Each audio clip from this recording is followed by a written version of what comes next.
బులెటిన్లో మరో breaking news చూస్తున్నాం. ఫైళ్ల క్లియరెన్స్ కోసం మంత్రులు డబ్బులు వసూలు చేస్తారని, కానీ తాను అలా చేయనట్టు తెలంగాణ మంత్రి కొండా సురేఖ చేసిన వ్యాఖ్యలు పెను దుమారం రేపుతున్నాయి. మంత్రులపై ఆమె చేసిన వ్యాఖ్యలు గందరగోళానికి గురిచేశాయి.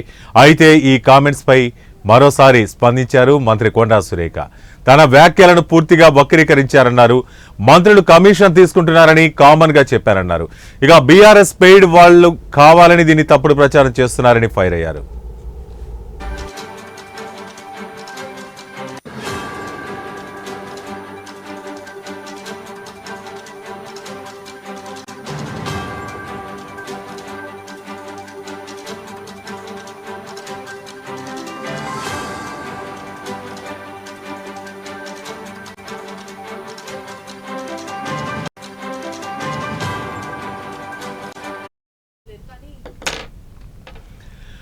ఫైళ్ల క్లియరెన్స్ కోసం మంత్రులు డబ్బులు వసూలు చేస్తారని, కాను తాను అలా చేయనట్టు తెలంగాణ మంత్రి కొండా సురేఖ చేసిన వ్యాఖ్యలు ఇప్పుడు పెను దుమారాన్ని రేపుతున్నాయి.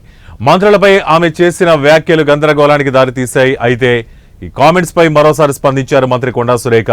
తన వ్యాఖ్యలను పూర్తిగా వక్రీకరించారన్నారు. మంత్రులు కమిషన్ తీసుకుంటారని కామన్ గా చెప్పారన్నారు. బీఆర్ఎస్ పెయిడ్ వాళ్లు కావాలని దీన్ని తప్పుడు ప్రచారం చేస్తున్నారంటూ ఫైర్ అయ్యారు.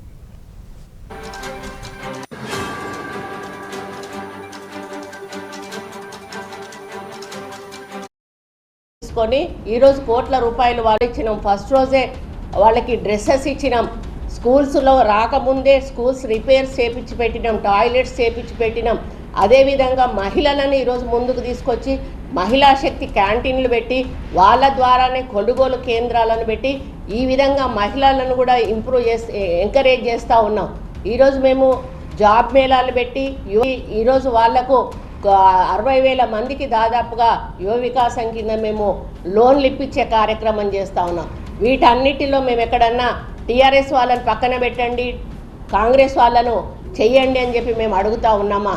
ఎందుకు అడుగుతున్నా అంటే ఇప్పటికీ కూడా మన సెక్రటేరియట్లో చాలా వరకు సెక్రటేరియట్ ఈరోజు మేము ఏదైనా మాట్లాడాలన్నా కూడా కొన్ని చోట్ల మాట్లాడలేనటువంటి పరిస్థితి ఉంది. ఇప్పుడు సెక్రటేరియట్ స్టాఫ్ కూడా చాలా చెడగొట్టిపోయినారు వాళ్ళు.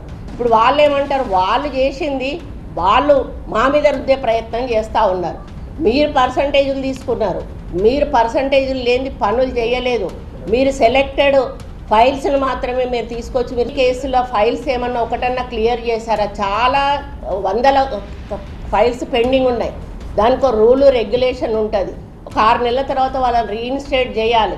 అటువంటివి వాళ్ళకి అవసరం లేదు. ఎందుకంటే వాళ్ళకి డబ్బులు వచ్చే పర్సంటేజ్లు వచ్చే పెద్ద పెద్ద పనులను తీసుకొని ఈరోజు కోట్ల రూపాయలు వాళ్ళు దండుకొని ఈరోజు కోటీశ్వర్లై నేను ఒక చిన్న మాట, అది నేను జనరల్గా వాడిన మంత్రులు అనేటువంటి మాట ఎక్కడ కూడా జనరల్గా మంత్రులు అనేటువంటి మాట మాట్లాడినా, అందరూ అని కూడా మాట్లాడలేదు, జనరల్గా మంత్రులు అని మాట్లాడిన దాన్ని ఎవరి ఆలోచనను బట్టి వాళ్ళు దాన్ని అర్థం తీసుకోవచ్చు. అంటే ఇక్కడ టీఆర్ఎస్ వాళ్ళ మైండ్ను బట్టి వాళ్ళు దాన్ని అర్థం చేసుకొని నేనేదో తప్పు మాట్లాడినా మా మంత్రులు అవినీతి చేస్తూ ఉన్నారు అనే పద్ధతిలో నేను మాట్లాడినా అని చెప్పి, లేకపోతే నేను సైబర్ క్రైమ్ వాళ్ళకి తప్పకుండా నేను కంప్లైంట్ ఇస్తాను.